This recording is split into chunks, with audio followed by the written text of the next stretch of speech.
Assalamualaikum warahmatullahi wabarakatuh.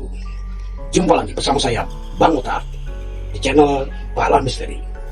Apa kabar teman-teman? Semoga kita selalu dalam keadaan sehat walafiat dan selalu dalam lindungan Allah Subhanahu wa Ta'ala. Tidak bosan-bosan saya selalu mengucapkan banyak terima kasih kepada subscriber Bala Misteri dan para pemirsa yang selalu menanti kisah-kisah yang dihadirkan oleh Bala Misteri. Kisah misteri di sekitar kita. Kali ini saya akan mengisahkan cerita dari subscriber Bala Misteri. Ya, kita diangkat di channel ini agar ada hikmah dan pelajaran yang bisa dipetik untuk kita semua. Kisah ini berjudul Wewe Gombel. Bagaimana kisah dan mencekamnya cerita ini? Tidak usah lama-lama lagi, kita simak berikut ini.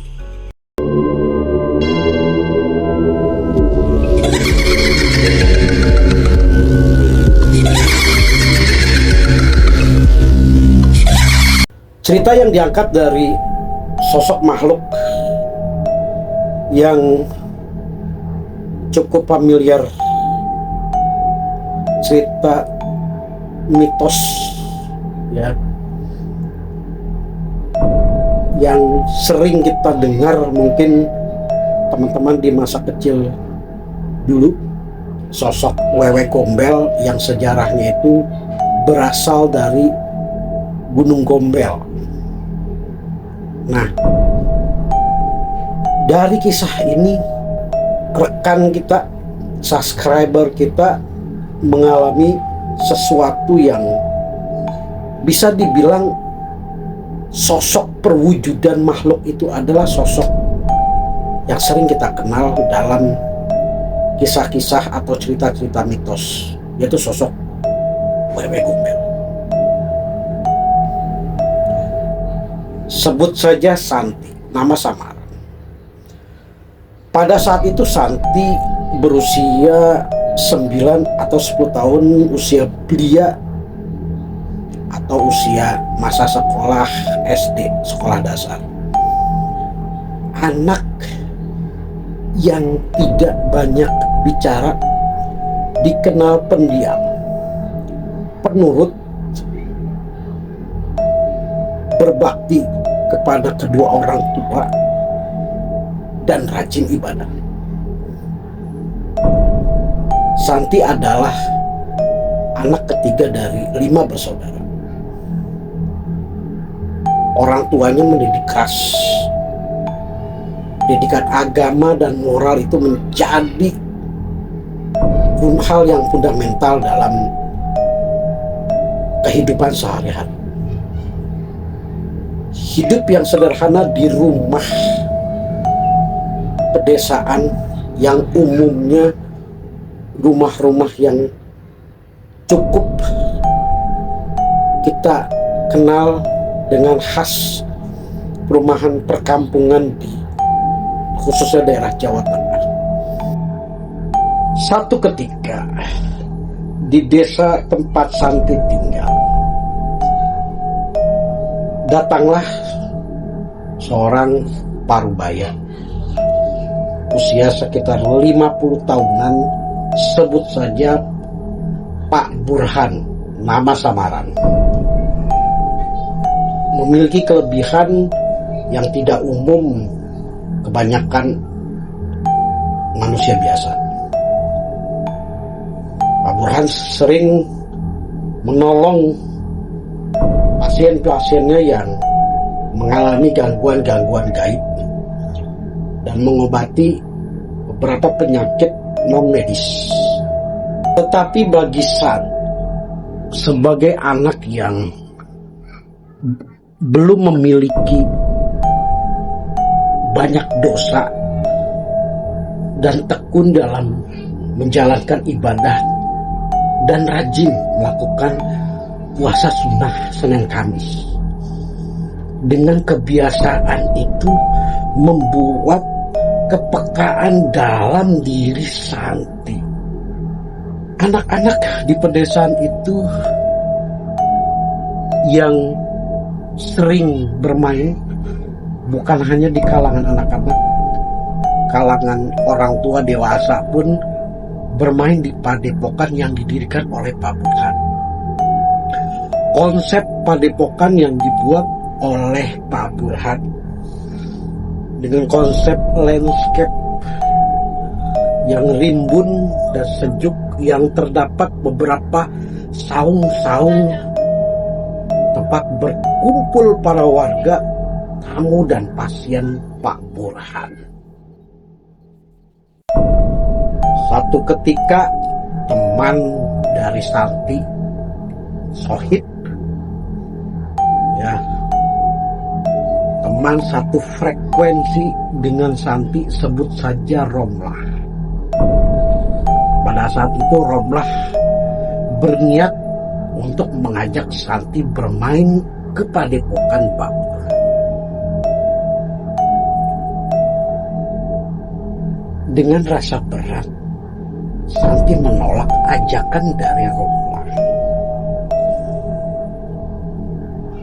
Tapi Romlah dengan argumentasi kalau Santi tidak atau menolak ajakan Romlah kepada bukan Pak Burhan, sebagai anak-anak biasalah ngambek, nggak mau main lagi sama Santi, ungkap Romlah. Akhirnya Santi dengan berat hati mengikuti permintaan dan mau untuk menemani Romlah padepokan Pak Burhan. Sebagai anak yang manut dan turut kepada orang tua, Santi pun izin kepada kakaknya yang kebetulan sedang membuat kerajinan tangan di belakang rumah. Santi pun pamit izin bermain dengan Romlah.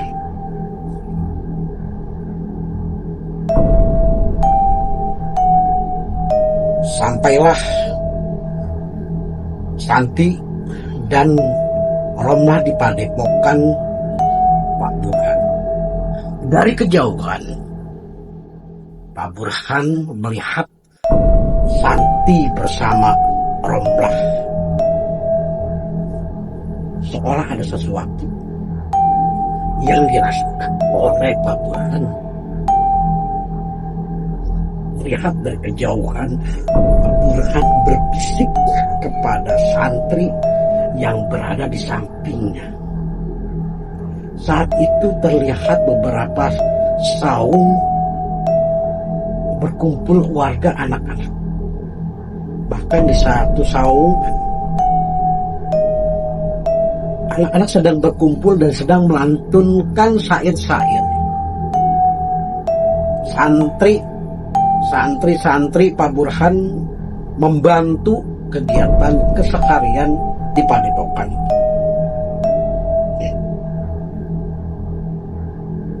Pak Burhan yang tadinya berbisik kepada santri yang berada di sampingnya, bergegaslah santri tersebut untuk mendekati Romlah dan Santi yang sedang berdiri dan bingung hendak kemana, karena ada beberapa saung yang terdapat di padepokan.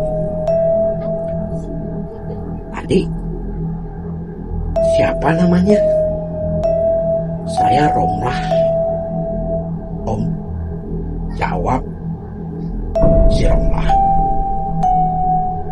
Dan ini teman saya Santi. Dia memang agak pendiam, Om. Oh iya, ya nggak apa-apa. Perkenalkan, nama Om Irfan. Dan di saung sana ada anak-anak berkumpul. Di sana ada Om Jarwo. Ayo silakan. Romlah sama Santi bergabung di saung dengan Om Jarwo. nanti Mbah Guru Burhan akan memberikan nasihat dan akan memberikan ilmu kepada adik-adik. Memang boleh Om? Tanya Rom. Boleh sekali, silakan. Yuk, kita bergabung. Akhirnya Romplah pun ke arah saung bersama Santi dengan menarik tangan Santi pada saat itu. Akhirnya Romplah dan Santi pun bergabung di dalam barisan anak-anak yang sedang melantunkan beberapa syair yang dipimpin oleh santri Pak Burhan, sebut saja Om Jarwo. Setelah beberapa waktu, akhirnya Pak Burhan hendak bergabung ke saung yang berkumpul anak-anak. Sebelumnya terjadi dialog antara Romplah dan Santi. Romplah, sudah yuk, tidak usah lama-lama, aku ingin pulang. Nanti dulu Santi, nanti Mbah Burhan katanya mau kasih ilmu ke kita. Kali aja setelah kita dikasih ilmu sama Pak Burhan, kita bisa ngilang. Ketika kita mau bolos sekolah, Pak Guru tidak bisa melihat kita. Canda sebagai anak-anak.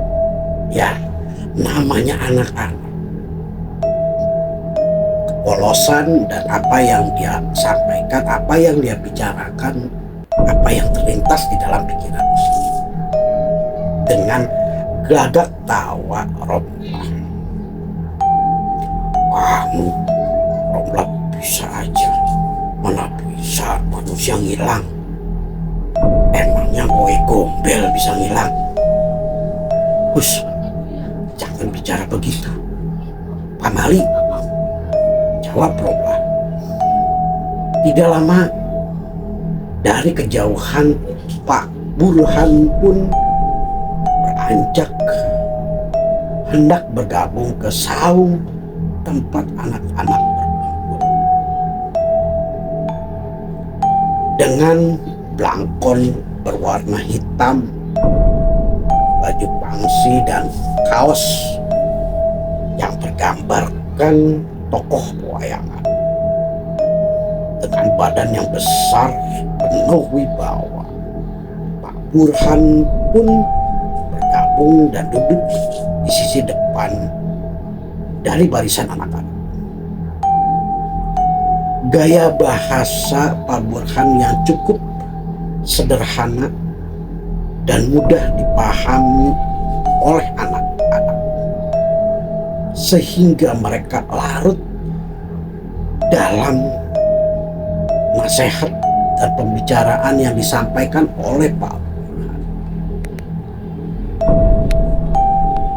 Sampai satu pertanyaan yang dilontarkan oleh Pak Burhan pada saat itu. Ayo, siapa adik-adik yang di sini rajin menunaikan puasa sunnah Senin Kamis? Karena Santi yang awalnya risih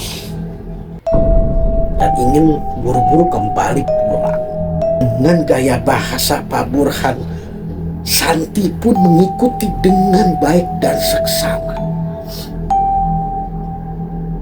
Sampai satu pertanyaan yang dilontarkan oleh Pak Burhan pada saat itu, sopo yang biasa dan rajin menunaikan ibadah puasa sunnah Senin Kamis, tidak usah malu-malu.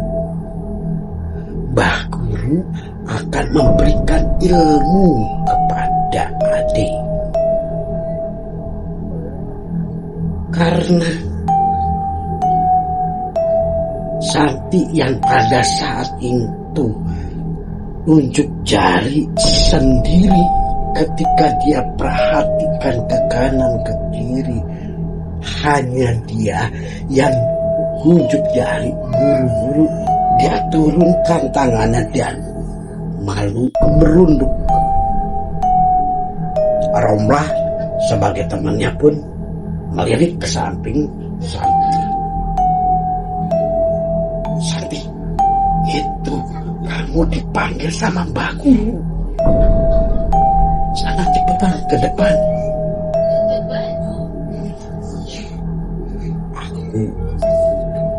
Aku malu, Romla. Ngapain kamu harus malu? Aku sih kalau disuruh maju dan dikasih ilmu sama Mbak Guru, aku senang sekali. Kamu saja sana ke depan. Aku nggak biasa puasa Senin Kamis. Nanti kamu kan sudah tunjuk tangan dan itu dipanggil sama Mbakku. Gak mau, aku malu. Jawab Santi. Sini Dok, sini. Gak apa-apa. Gak apa-apa, sini aja. Kembali Pak Burhan memanggil Santi untuk ke depan. Akhirnya dibantu oleh santrinya Jarwo. Akhirnya Santi pun ke depan di antara teman-teman. Duduk sila di samping Pak Burhan. Anak yang baik. Usia kamu berapa, Dik? Usia saya sekarang 9 tahun. Mbak Guru jalan 10. Oh, pintar. Kamu rajin dan biasa menjalankan puasa sunnah Senin Kamis. Jeba. Saya biasa jalankan puasa sunnah. Itu pun disuruh sama Bapak. Pinter. Siapa nama kamu, Dik? Nama saya Santi, Mbak Guru. Oh, Dek Santi. Ya. Bapak kamu siapa namanya? Bapakku Suhardi. Bagus. Beres. Sekarang Dek Santi menghadap membelakangi Mbah. Nanti Mbah kasih, Mbah transfer ilmu untuk Santi. Baik, Mbak Guru. Akhirnya Santi pun posisikan duduk sesuai dengan arahan dari Pak Burhan. Tidak lama Pak Burhan menyentuh bagian punggung Santi dengan membacakan beberapa lafaz. Membacakan beberapa lafaz yang entah apa yang dibaca. Kurang lebih 10 menit. Tidak ada yang aneh dan tidak ada, hanya saja keringat Pak Burhan terlihat seperti butiran jagung. Setelah selesai, santri Pak Burhan Jarwo segera memberikan air minum dan handuk kecil yang biasa digunakan oleh Pak Burhan. Nah, adik-adik, Dek Santi ini anak yang baik. Dia jujur. Dia memang rajin menjalankan puasa sunnah Senin Kamis. Kalau hanya ngaku-ngaku dan hanya nunjuk tangan tadi di belakang, Mbak Guru kasih ilmu tidak bakalan berhasil. Berarti adik yang mau diberikan ilmu dari Mbak Guru rajin puasa sunnah Senin Kamis. Baik, Pak Guru, jawab serentak anak-anak pada saat beranjak remaja si Santi, di mana di desa tempat tinggal Santi sudah hal yang umum ketika mereka lulus sekolah atau berhenti sekolah. Kebanyakan dari mereka merantau ke kota-kota besar, termasuk Santi. Setelah lulus dari sekolahnya, Santi pun merantau ke Jakarta, membantu kegiatan usaha yang dimiliki oleh tantenya di Jakarta, sambil mencari pekerjaan dan mengadu nasib pada saat itu.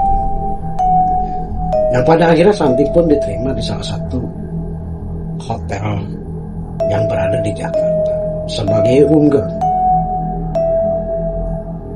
Santi sebagai anak gadis dari desa seringkali mendapat perlakuan yang tidak baik dari pasangan atau lawan jenis. Entah faktornya apa. Satu ketika Santi bermain ke daerah Tangerang yang kebetulan temannya itu berpacaran dengan teman sekantor. Sebut saja teman Santi itu bernama Mulyani. Mulyani yang bekerja di salah satu armada bis pada saat itu. Berjumpalah Santi dengan Mulyani di Tangerang dan dikenalkan oleh pacar Mulyani. Teman dekatnya Mulyani memiliki kelebihan yang tidak umum yang dimiliki orang pada umumnya. Ketika berkenalan, sebut saja Mas Agung menanyakan kepada Santi, Mbak Santi, mohon maaf, Mbak Santi pernah ngilmu ya? Ilmu gimana Mas maksudnya? Yang ilmu atau pernah diisi sesuatu oleh seseorang. Santi pun berpikir, karena pada saat itu usia Santi ketika bermain di Padepokan Pak Burhan masih usia SD. Dia harus berpikir keras untuk memflashback lagi ke belakang. Akhirnya pun dia terima. Oh iya, Mulyani, kamu ingat gak waktu di kampung ada Padepokan Pak Burhan? Ya, aku ingat. Nah, pada saat itu aku pernah katanya diisiin ilmu sama Pak Burhan. Oh, yang itu, ya, aku ingat. Nah, itu mungkin itu tegas Mas. Memang kenapa Mas? Tanya penasaran Santi. Mohon maaf Mbak, tapi Mbak jangan khawatir, nggak perlu takut. Di belakang Mbak ada sosok yang ada di punggung belakang Mbak. Itu sengaja memperlihatkan bagian sensitif wanita yang membuat laki-laki melihat Mbak itu terangsang yang tidak wajar, yang tidak umum. Oh gitu ya Mas?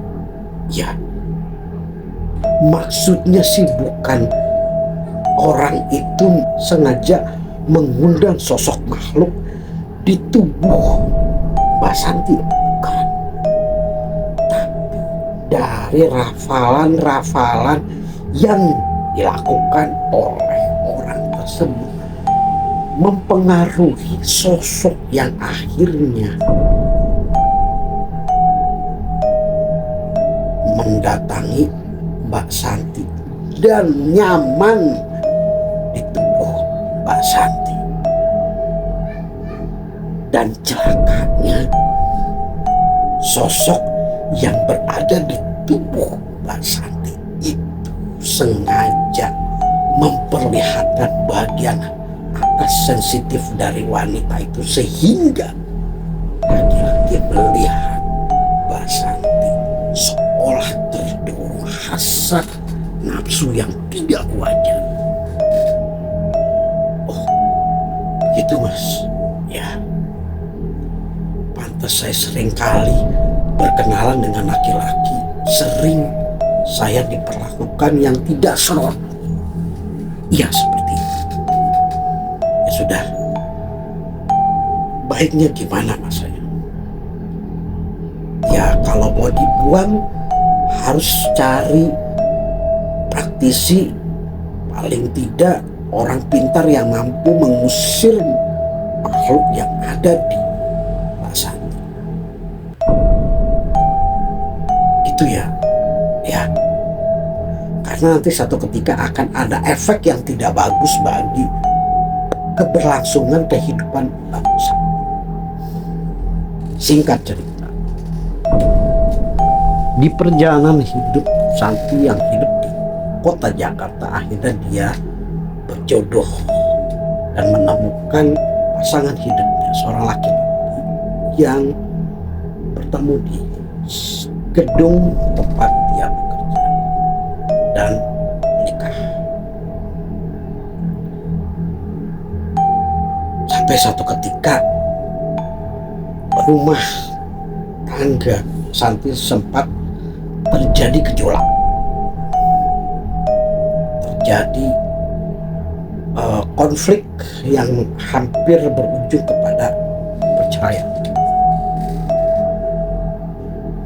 Hal ini terjadi ya umumnya godaan dari rumah tangga. Suami dari Santi hampir kepincut dan hampir meninggalkan dia. Dengan upaya yang dilakukan oleh Santi, akhirnya rumah tangga Santi pun bisa diselamatkan. Tetapi pada saat itu Santi berusaha untuk berkonsultasi kepada adiknya yang dipercaya untuk bisa menyelesaikan dan mencari solusi apa yang terbaik. Akhirnya Santi pun diarahkan oleh adiknya untuk berobat ke salah satu praktisi atau peruqyah syariah yang memiliki kemampuan untuk mendeteksi hal-hal yang dialami oleh Santi dan permasalahan. Akhirnya singkat cerita, Santi pun berkunjung bersama adiknya, menyempatkan diri pulang ke desa dan bertemu dengan praktisi tersebut. Ya, sebut saja Pak Lebe. Berdasar arahan dari sang adik, akhirnya Santi pun menyampaikan apa yang dirasakan dan apa yang dialami. Pak Lebe pun mencoba untuk mengidentifikasi dan menelusuri apa yang sebenarnya terjadi dalam diri Santi. Dari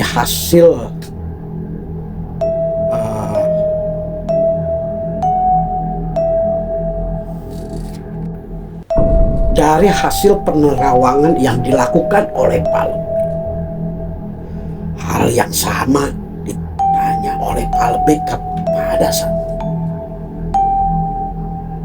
Mbak Santi, mohon maaf, Mbak Santi apakah pernah ngilmu? Maksudnya gimana Pak Lebe? pernah ngilmu karena ada sosok yang berada di tubuh Mbak Santi. Santi pun teringat dengan pertanyaan yang sama pada saat itu dari Mas Agung, teman dekatnya Mulyani.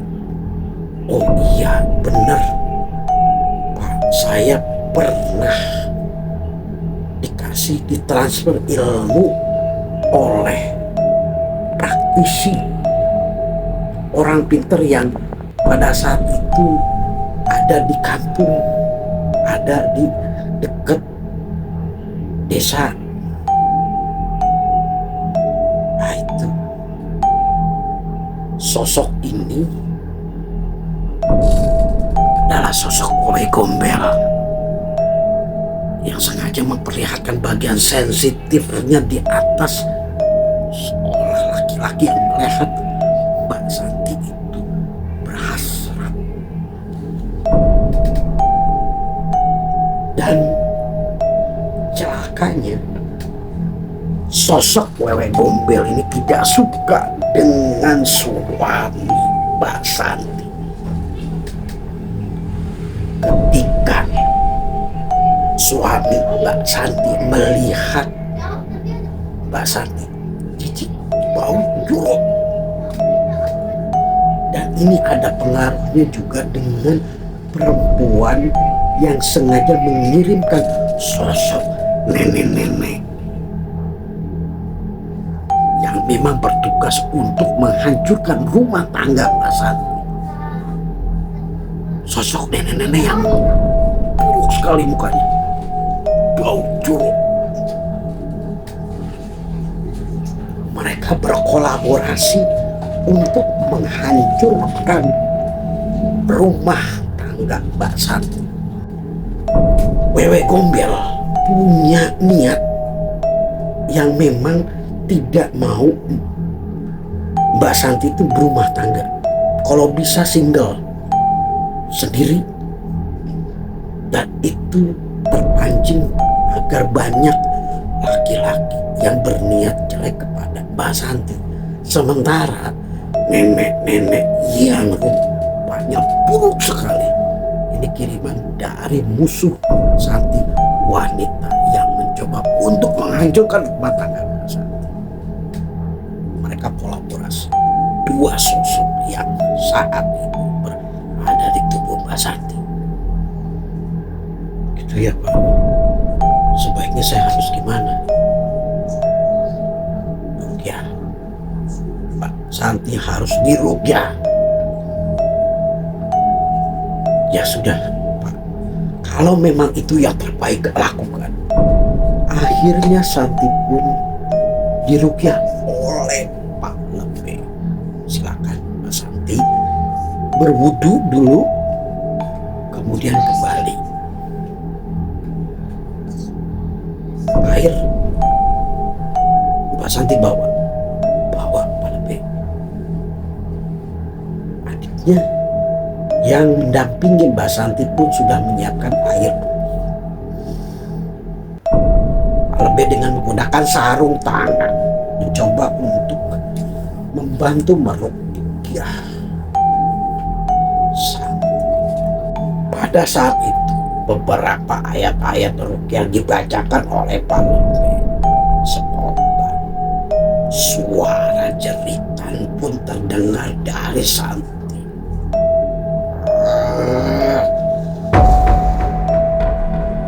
Siapa yang mengganggu?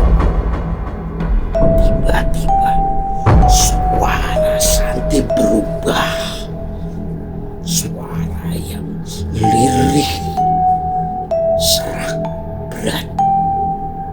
Bukan lagi suara Santi.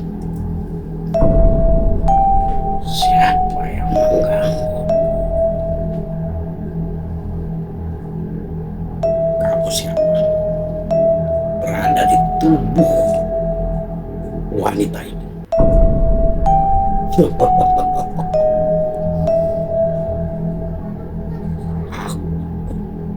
makhluk yang berada dan bersemayam di tubuh. Apa kamu? Untuk apa kamu bersemayam di situ? Bukan tempat kamu di situ. Urusan apa kamu? Ya, aku punya urusan untuk mengusir kamu dari tubuh wanita ini.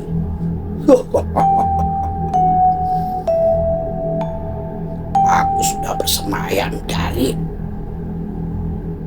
sejak usia belia. Kamu tahu apa? Tiba-tiba mengusir aku dari sini. Jawab sosok makhluk wewe gombel itu. Ya, kamu memang nyaman di tubuh ini, tapi tidak baik buat wanita ini, buat tubuh yang kamu tempati. Apa kamu bilang? Aku sudah cukup lama dan aku banyak membantu wanita ini. Kamu bantu apa? Yang ada rumah tangga dari wanita ini hampir hancur gara-gara kamu. Urusan apa kamu? Aku sengaja memang berusaha untuk memisahkan mereka. Aku gak suka sosok ini, tubuh ini menikah dengan laki-laki. Ya, menikah itu tuntunan agama. Kenapa kamu larang-larang? Agama? Apa itu agama? Aku tidak mengenal itu. Sudah, apa yang kamu ganggu-ganggu? Eits, kamu pergi segera dari tubuh itu atau aku terpaksa harus melakukan tindakan dan membakar kamu.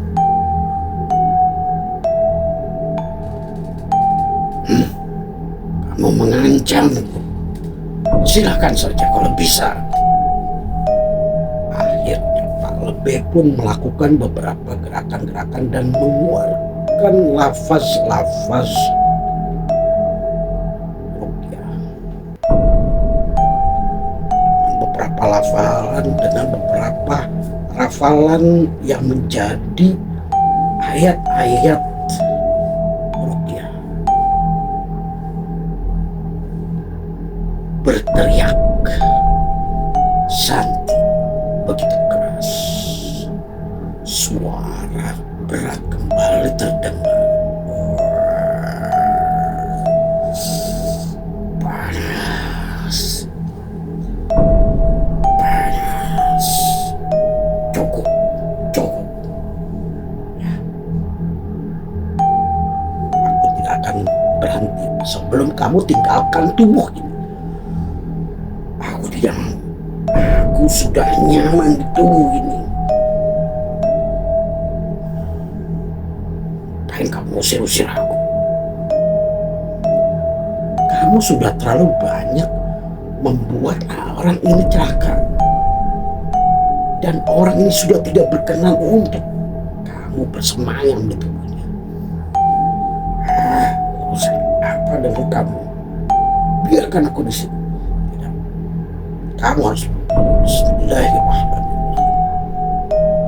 Allahu la ilaha illallah hayyul qayyum la ta'khudhuhu sinatun. Dengan beberapa hafalan terus dibacakan oleh sosok wewe gombel pun dengan bacaan-bacaan yang dikuatkan oleh Pak Lebe pun akhirnya terpental dan pergi dari tubuh Santi.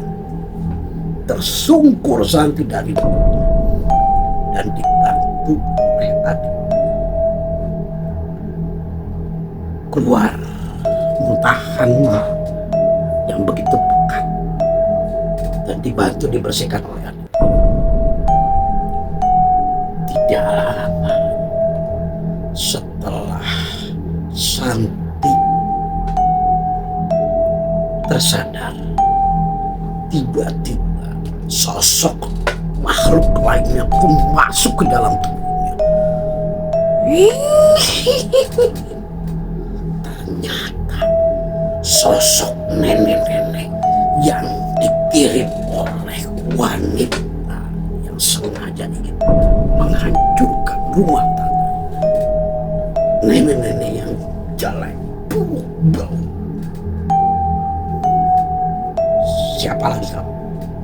Tanya. Saya suruhan dari musuh orang ini.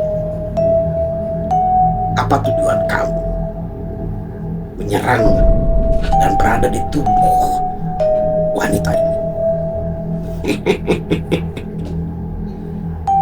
Tugasku menghancurkan rumah tangga orang ini.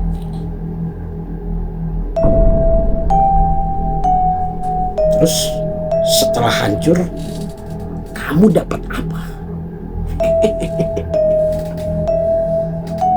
Pengikut. Pengikut yang akan menjadi golongan kami. Dan itu sudah tugas kami. Tugas khusus yang diberikan oleh raja kami. Sekarang kamu keluar dari tubuh wanita ini. Aku tidak mau. Kenapa kamu ngusir-ngusirku dari tubuh wanita ini? Ya, karena keberadaan kamu sangat merugikan orang ibu ini. Ya itu memang sudah tugasku. Tugasku belum selesai. Tugasku belum selesai, belum menghancurkan rumah tangga ibu ini. Tidak mau meninggalkannya. Terus apa hubungan kamu dengan sosok Owe Gombel itu? Sudah pergi. Kamu yang mengusir dia. Ya, aku yang mengusir dia. Sekarang dengan kamu usir dari tubuh. Coba aja kalau bisa. Oke. Bergegas. Malpe pun membacakan beberapa ayat-ayat ruqyah. Jerit histeri pun terdengar dari mulut Santi yang tidak lagi sadarkan diri. Cukup.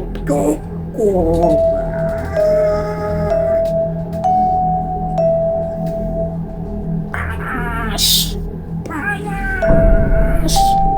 Jerit sosok nenek-nenek. Pergi kamu, atau aku akan makin kuatkan bacaanku dan membakarmu.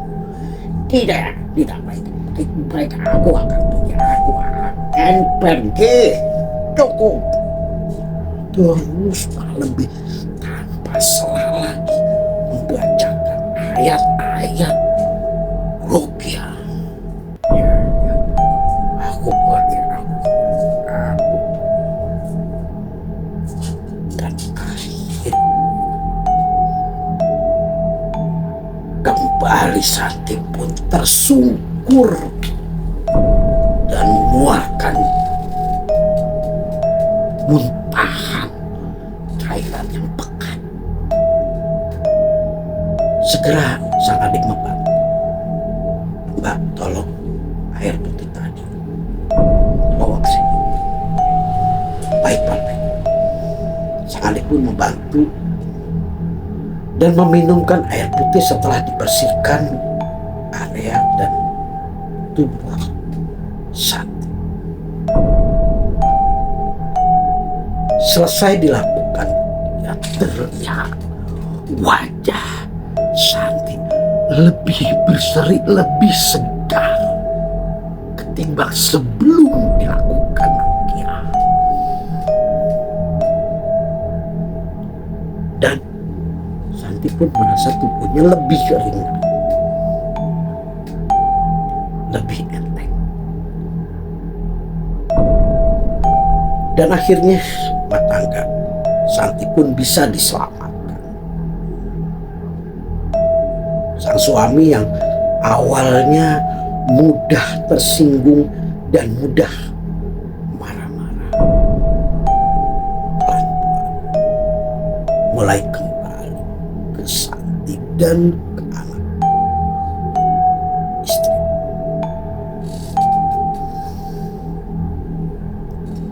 Kisah yang penuh pelajaran yang bisa kita ambil, bahwa keberadaan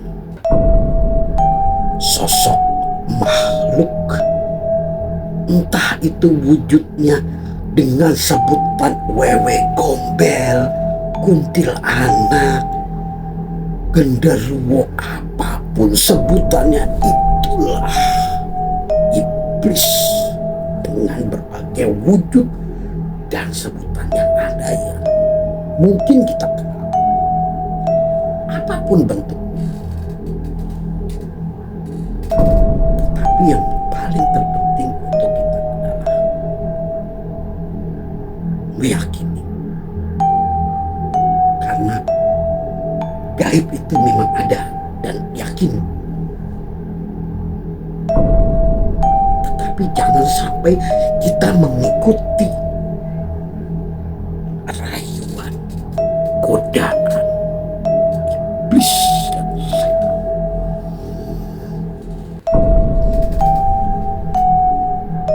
Sosok makhluk yang berada di tubuh Santi bagian dari kepicikan dan tipu daya yang sengaja dilakukan oleh golongan iblis setan. Dengan dia menampakkan bagian sensitif, terdorong hasrat laki-laki lawan jenis yang melihat Santi akan mudah terjadi kejahatan dan perbuatan yang tidak sesuai dengan ajaran agama. Dan selanjutnya, apapun bentuk dari keilmuan, sebaiknya kita lebih teliti lagi dan imbangi amalan-amalan soleh dan ibadah sesuai syariat dan ketentuan Allah Subhanahu wa Ta'ala. Demikian kisah singkat ini, semoga bermanfaat dan teman-teman terhibur. Jumpa lagi di episode berikutnya. Assalamualaikum warahmatullahi wabarakatuh.